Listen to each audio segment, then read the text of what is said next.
The idea for the Vice Guide to Travel, I guess you could say that Spike Jones planted the seed in our heads. He's a friend of ours, and after Adaptation came out, he called us out of the blue. He cold called our office and said, "Hey guys, I got this new movie I want you to see." And we're like, "Who is this guy? Like wasting our time to see some student film." He's like, "My name's Spike." So he set up a private screening for us for Adaptation for the Vice office in New York. And we went and we checked it out, and we became friends with him. He's like, "Do you guys film your articles? Because you should."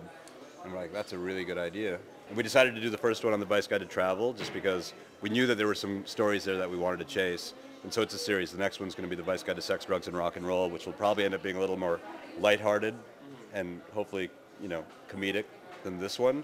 People are saying this one turned out too heavy, but anyway, that's a story. I think what's important for me to stress about this DVD is that this is essentially Vice going to film school. We've never done this kind of thing before, and we kind of had no idea what we were doing. So it's like, okay, we have cameras and we're going to a destination.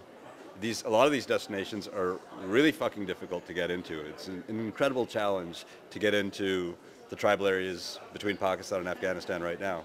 And once we finally got in, it's like, okay, we're here now. And there's like no pre-production. There's no fixers on the ground or whatever. We'd find people once we got there.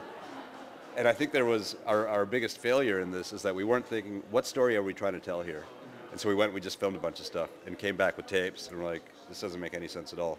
So we had to save it in the edit. This is the deal. On the DVD, we focused on stories that we thought would be fun to shoot or interesting for our audience. And it's very raw and it's unpolished, and some would argue it's not very good, but it's the way we've always done things. It's the way we published our magazine, it's the way we started our record label, it's the way we run our business. We fly by the seat of our pants, we learn as we go along, we try not to repeat mistakes. And in this case, when we heard that you could go to Chernobyl and go hunting for radioactive wild boars, we thought that's really fucking weird, and we should go in and try and do that.